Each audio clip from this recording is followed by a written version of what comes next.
वाजिद अली शाह का समय था। लखनऊ विलासिता के रंग में डूबा हुआ था।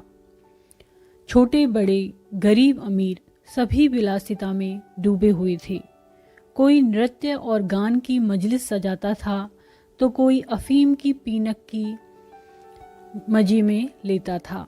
जीवन के प्रत्येक विभाग में आमोद प्रमोद का प्राधान्य था। शासन विभाग में, साहित्य क्षेत्र में, सामाजिक अवस्था में, कला कौशल में, उद्योग धंधों में, आहार व्यवहार में सर्वत्र विलासिता व्याप्त हो रही थी। राज कर्मचारी विषय वासना में, कविगण प्रेम और विरह के वर्णन में, कारीगर कलाबत्तू और चिकन बनाने में, व्यवसायी सुरमे, इत्र, मिस्सी और उफ्टन का रोजगार करने में लिप्त थे। सभी की आंखों में विलासिता का मद छाया हुआ था। संसार में क्या हो रहा है इसकी किसी को खबर न थी। बटेर लड़ रहे हैं, तीतरों की लड़ाई के लिए पाली बधी जा रही है, कहीं चौसर बिछी हुई है, पौ बारह का शोर मचा हुआ है, कहीं शतरंज का घोर संग्राम छिड़ा हुआ है। राजा से लेकर रंक तक इसी धुन में मस्त थे। यहाँ तक कि फकीरों को पैसे मिलते तो वे रोटियां न लेकर अफीम खाते या मदक पीते।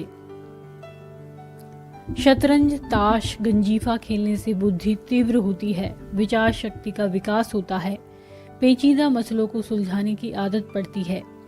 ये दलीलें जोरों के साथ पेश की जाती थी। इस संप्रदाय के लोगों से दुनिया अब भी खाली नहीं है। इसलिए अगर मिर्जा सज्जाद अली और मीर रोशन अली अपना अधिकांश समय बुद्धि तीव्र करने में व्यतीत करते थे तो किसी विचारशील पुरुष को क्या आपत्ति हो सकती थी। दोनों के पास मौरूसी जागीरें थी।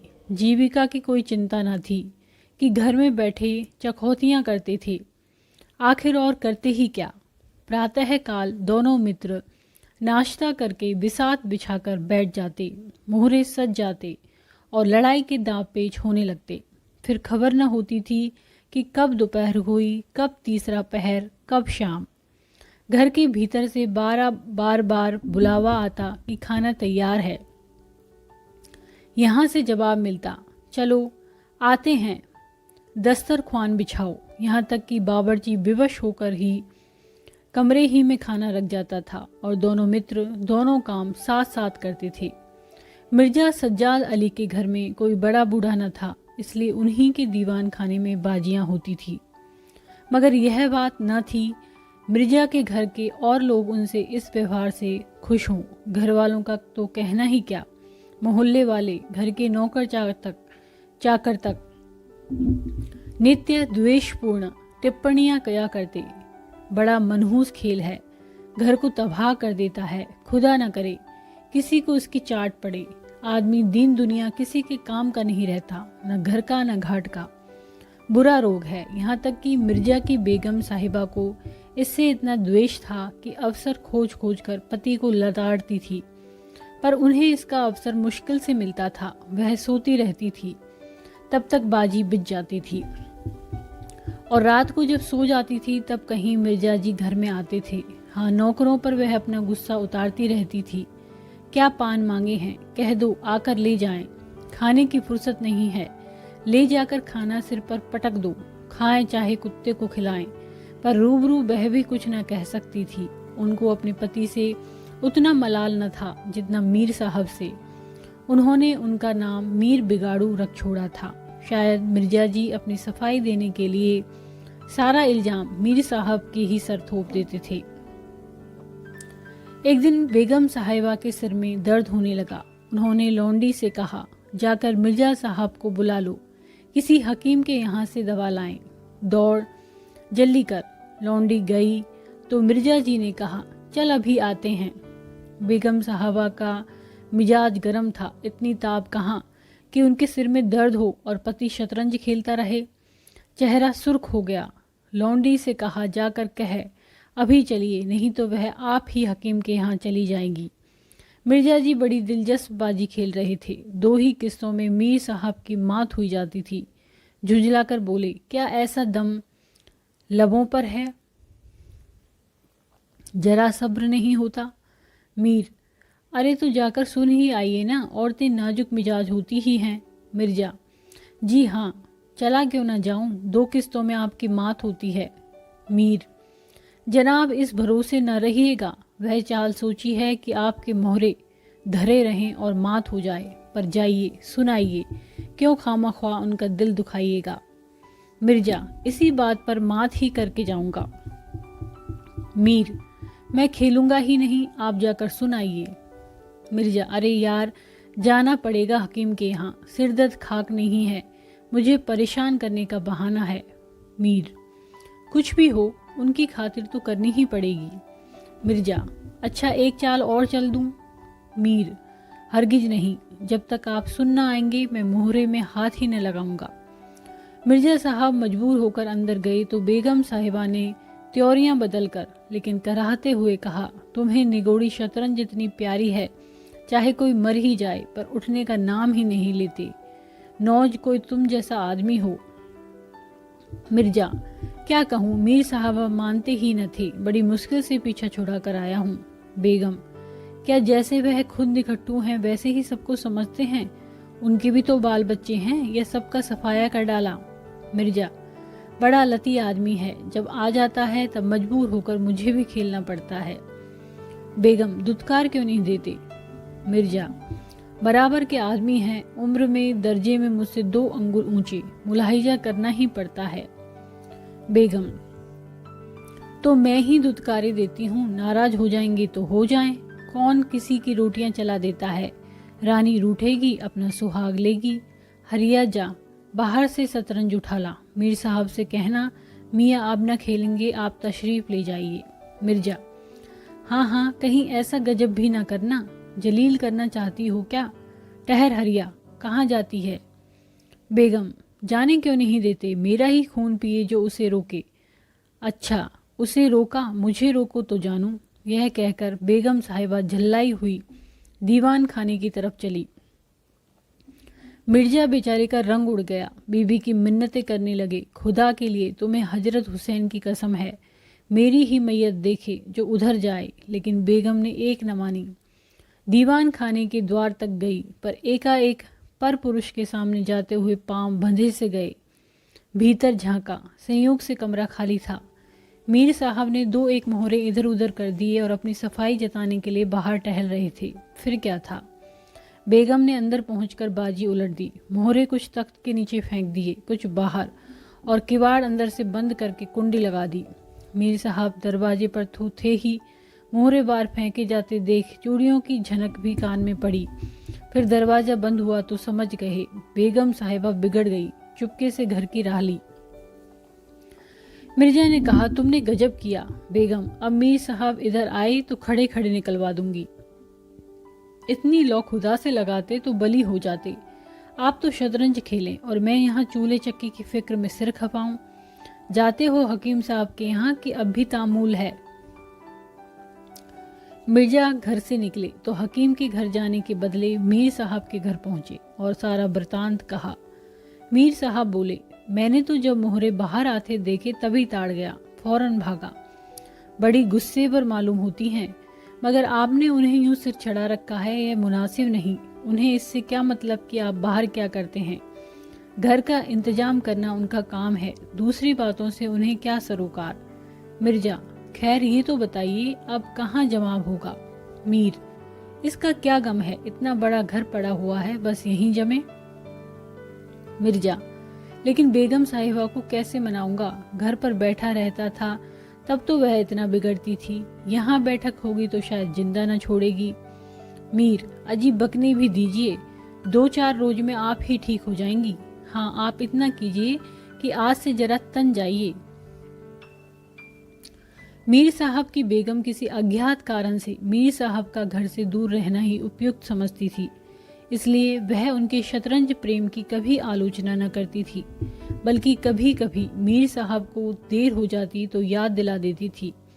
इन कारणों से मीर साहब को भ्रम हो गया कि मेरी स्त्री अत्यंत विनयशील और गंभीर है। लेकिन जब दीवान खाने में विसात बिछने लगी और मीर साहब दिन भर घर में रहने लगे तो बेगम साहिबा को बड़ा कष्ट होने लगा। उनकी स्वाधीनता में बाधा पड़ गई। दिन भर दरवाजे पर झांकने को तरस जाती। उधर नौकरों में भी कानाफूसी होने लगी। अब तक दिन भर पड़े पड़े मक्खियां मारा करते थे। घर में कोई आए कोई जाए उनसे कुछ मतलब न था। अब आठों पहर ही धौंस हो गई। पान लाने का हुक्म होता, कभी मिठाई का, और हुक्का तो किसी प्रेमी के हृदय की भांति नित्य जलता ही रहता था। वे बेगम साहिबा से जा जाकर कहते, हुजूर, मियाँ की शतरंज तो हमारे जी का जंजाल हो गई। दिन भर दौड़ते दौड़ते पैरों में छाले पड़ गए। यह भी कोई खेल कि सुबह को बैठे तो शाम कर दी। घड़ी आध घड़ी दिल बहलाव के लिए खेल खेलना बहुत है। खैर, हमें तो कोई शिकायत नहीं, हुजूर के गुलाम हैं, जो हुक्म होगा बजा ही लाएंगे। मगर यह खेल मनहूस है, इसका खेलने वाला कभी पनपता नहीं। घर पर कोई न कोई आफत जरूर आती है, यहाँ तक कि एक के पीछे महल्ले के महल्ले तबाह हो जाते हैं। होते देखे गए हैं। सारे मोहल्ले में यही चर्चा रहती है। हुजूर का नमक खाते हैं। आपने आका की बुराई सुन सुनकर रंज होता है, मगर क्या करें। इस पर बेगम साहिबा कहती हैं, मैं तो खुद इसको पसंद नहीं करती, पर वह किसी की सुनते ही नहीं, क्या किया जाए। मोहल्ले में भी जो दो चार पुराने जमाने के लोग थे, आपस में भांति भांति की अमंगल कल्पनाएं करने लगे। अब खैरियत नहीं। जब हमारे रईसों का ये हाल है तो मुल्क का खुदा ही हाफिज है। यह बादशाहत शतरंज के हाथों तबाह होगी, आसार बुरे हैं। राज्य में हाहाकार मचा हुआ है। प्रजा दिन दहाड़े लूटी जाती थी, कोई फरियाद सुनने वाला न था। देहातों की सारी दौलत लखनऊ में खिंची आती थी और वह वैश्याओं में, भांडों में और विलासिता के अन्य अंगों की पूर्ति में उड़ जाती थी। अंग्रेज कंपनी का ऋण दिन दिन बढ़ता जाता था। कमली दिन दिन भीगकर भारी होती जाती थी। देश में सुव्यवस्था न होने के कारण वार्षिक कर भी वसूल न होता था। रेजिडेंट बार बार चेतावनी देता था, पर यहाँ तो लोग विलासिता के नशे में चूर थे। किसी के कानों पर जूं न रेंगती थी। खैर, मीर साहब के दीवान खाने में शतरंज होते कई महीने गुजर गए। नए नए नक्शे हल किए जाते थे, नए नए किले बनाए जाते, नित्य नई व्यूह रचना होती। कभी कभी खेलते खेलते झौड़ हो जाती, तू मैं तक की नौबत आ जाती। पर शीघ्र ही दोनों मित्रों में मेल हो जाता। कभी कभी ऐसा भी होता कि बाजी उठा दी जाती। मिर्जा जी रूठकर अपने घर चले जाते, मीर साहब अपने घर में जा बैठते। पर रात भर की निद्रा के साथ सारा मनोमालिन्य शांत हो जाता था। प्रातःकाल दोनों मित्र दीवान खाने में आ पहुंचते थे। एक दिन दोनों मित्र बैठे हुए शतरंज की दलदल में गोते खा रहे थे कि इतने में घोड़े पर सवार एक बादशाही फौज का अफसर मीर साहब का नाम पूछता हुआ आ पहुंचा। मीर साहब के होश उड़ गए। यह क्या बला सिर पर आई, यह तलबी किस लिए हुई, अब खैरियत नहीं नजर आती। घर के दरवाजे बंद कर लिए। नौकरों से बोले, कह दो घर में नहीं है। सवार, घर में नहीं तो कहाँ है। नौकर, यह मैं नहीं जानता, क्या काम है।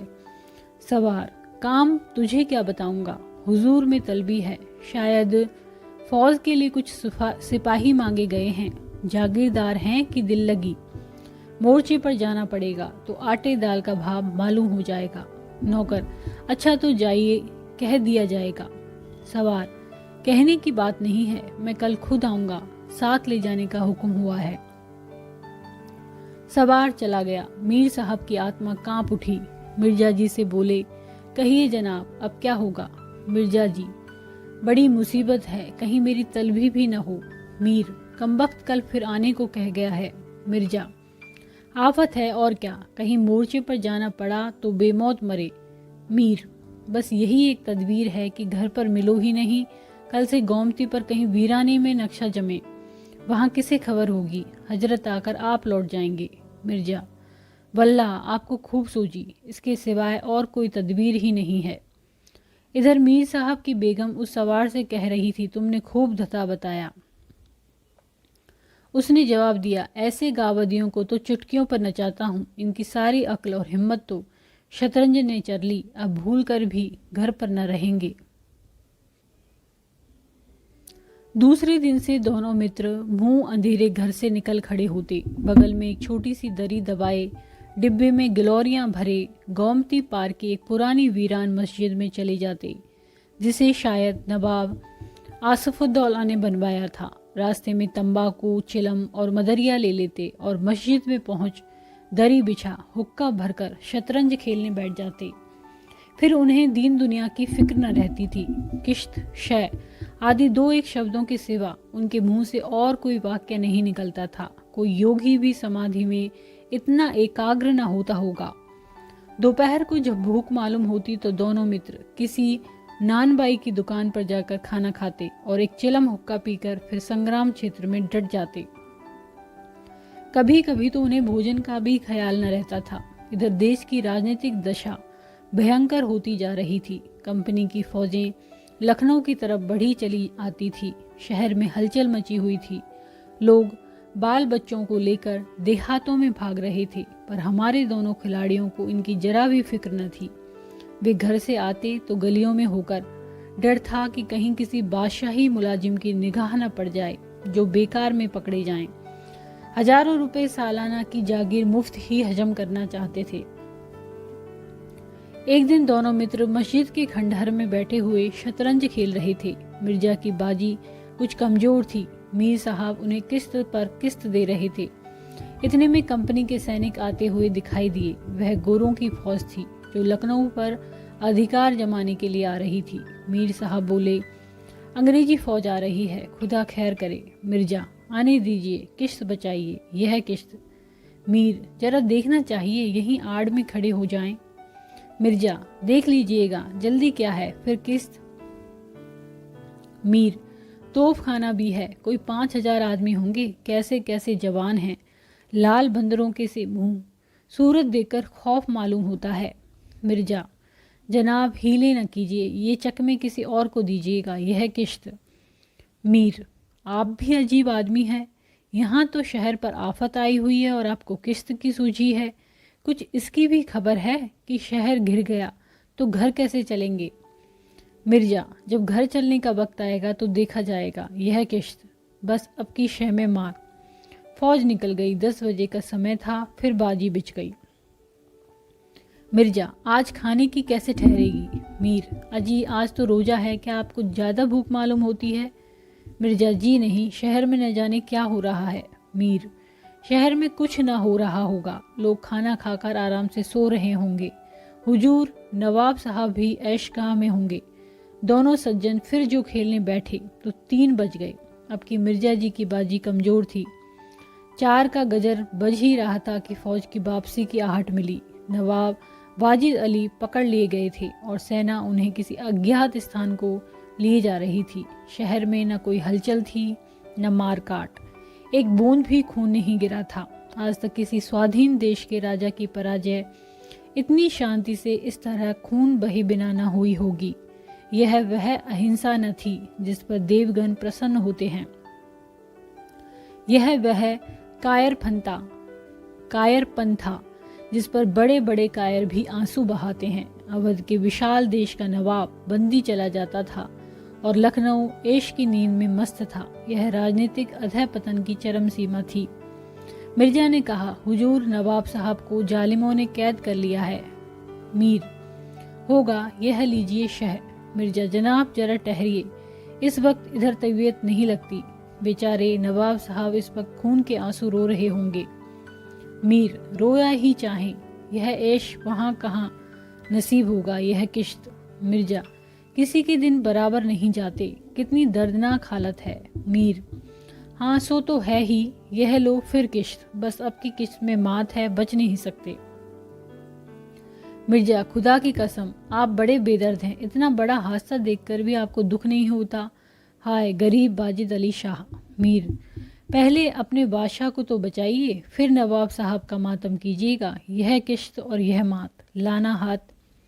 बादशाह को लिए हुए सेना सामने से निकल गई। उनके जाते ही मिर्जा ने फिर बाजी बिछा दी। हार की चोट बुरी होती है। मीर ने कहा, आइए नवाब साहब के मातम में एक मरसिया कह डालें। लेकिन मिर्जा की राजभक्ति अपनी हार के साथ लुप्त हो चुकी थी। वह हार का बदला चुकाने के लिए अधीर हो रहे थे। शाम हो गई। खंडहर में चमगादड़ों ने चीखना शुरू किया। अबाबिलें आ आकर अपने अपने घोंसलों में चिमटी, पर दोनों खिलाड़ी डटे हुए थे, मानो दो खून के प्यासे सूरमा आपस में लड़ रहे हों। मिर्जा जी 3 बाजियां लगातार हार चुके थे। इस चौथी बाजी का रंग भी अच्छा न था। वह बार बार जीतने का दृढ़ निश्चय करके संभर कर खेलते थे, लेकिन एक न एक चाल ऐसी बेढब आ पड़ती थी जिससे बाजी खराब हो जाती थी। हर बार हार के साथ प्रतिकार की भावना और भी उग्र होती थी। उधर मीर साहब मारे उमंग के गजलें गाते थे, चुटकियां लेते थे, मानो कोई गुप्त धन पा गए हों। मिर्जा जी सुन सुनकर झुंझलाते और हार की झेंप को मिटाने के लिए उनकी दाद देते थे, पर ज्यों ज्यों बाजी कमजोर पड़ती थी, धैर्य हाथ से निकलता जाता था। यहाँ तक कि वह बात बात पर झुंझलाने लगे, जनाब आप चाल बदला न कीजिए। यह क्या कि एक चाल चले और फिर उसे बदल दिया। जो कुछ चलना है एक बार में चल दीजिए। यह आप मोहरे पर हाथ क्यों रखते हैं? मोहरे को छोड़ दीजिए। जब तक आपको चाल न सूझे मोहरा छूइए ही नहीं। आप एक एक चाल आध घंटे में चलते हैं। इसकी सनद नहीं। जिसे एक चाल चलने में 5 मिनट से ज़्यादा लगे उसकी मात समझी जाए। फिर आपने चाल बदली, चुपके से मोहरा वहीं रख दीजिए। मीर साहब का फर्जी पिटता था। बोले, मैंने चाल चली ही कब थी? मिर्जा, आप चाल चल चुके हैं। मोहरा वहीं रख दीजिए, उसी घर में। मीर, उस घर में क्यों रखूं? मैंने हाथ से मोहरा छोड़ा ही कब था? मिर्जा, मोहरा आप कयामत तक ना छोड़ें तो क्या चाल ही ना होगी? फर्जी पिटते देखा तो धांधली करने लगे। मीर, धांधली आप करते हैं। हार जीत तकदीर से होती है, धांधली करने से कोई नहीं जीतता। मिर्जा, तो इस बाजी में तो आपकी मात हो गई। मीर, मुझे क्यों मात होने लगी? मिर्जा, तो आप मोहरा उसी घर में रख दीजिए जहां पहले रखा था। मीर, वहां क्यों रखूं? नहीं रखता। मिर्जा, क्यों न रखिएगा, आपको रखना होगा। तकरार बढ़ने लगी। दोनों अपनी अपनी टेक पर अड़े थे। न यह दबता था न वह। अप्रासंगिक बातें होने लगी। मिर्जा बोले, किसी ने खानदान में शतरंज खेली होती तब तो इसके कायदे जानते। वे तो हमेशा खास छीला करते। आप शतरंज क्या खेलेगा? रियासत और ही चीज है। जागीर मिल जाने से कोई रईस नहीं हो जाता। मीर, क्या घास आपके अब्बा जान छीलते होंगे? यहाँ तो पीढ़ियों से शतरंज खेलते चले आ रहे हैं। मिर्जा, अजी जाइए भी। गाजिउद्दीन हैदर के यहाँ बाबर जी का काम करते करते उम्र गुजर गई। आज रईस बनने चले हैं। रईस बनना कुछ दिल लगी नहीं। मीर, क्यों अपने बुजुर्गों के मुंह में कालिक लगाते हो? वे ही बाबर जी का काम करते होंगे। यहाँ तो हमेशा बादशाह के दस्तरख्वान पर खाना खाते चले आए हैं। मिर्जा, अरे चल चरकटे, बहुत बढ़ कर बातें न कर। मीर, जवान संभालिए वरना बुरा होगा। मैं ऐसी बातें सुनने का आदी नहीं हूँ। यहाँ तो किसी ने आंखें दिखाई कि उसकी आंखें निकाली। है हौसला? मिर्जा, आप मेरा हौसला देखना चाहते हैं तो फिर आइए, आज 2-2 हाथ हो जाएं, इधर या उधर। मीर, तो यहाँ तुमसे दबने वाला कौन? दोनों दोस्त ने कमर से तलवार निकाल ली। नवाबी जमाना था, सभी तलवार, पेशकश, कटार वगैरह बांधते थे। दोनों बिलासी थे पर कायर न थे। उनमें राजनीतिक भावों का अधा पतन हो गया था। बादशाह के लिए, बादशाहत के लिए क्यों मरे, पर व्यक्तिगत वीरता का अभाव न था। दोनों जख्म खाकर गिरे और दोनों ने ही वहीं तड़प कर जाने दे दी। अपने बादशाह के लिए जिनकी आंखों से एक बूंद आंसू न निकला, उन्हीं दोनों प्राणियों ने शतरंज के वजीर की रक्षा में प्राण दे दिए। अंधेरा हो चला था, बाजी बिछी हुई थी। दोनों बादशाह अपने अपने सिंहासनों पर बैठे हुए मानो इन दोनों वीरों की मृत्यु पर रो रहे थे। चारों तरफ सन्नाटा छाया हुआ था। खंडहर की टूटी हुई मेहराबें, गिरी हुई दीवारें और धूल धूसरित मीनारें इन लाशों को देखती और सिर धुनती थी। यदि आपको ये कहानी और ये वीडियो पसंद आता है तो इसको लाइक करें, चैनल को सब्सक्राइब करें, कमेंट करें और शेयर करें। धन्यवाद।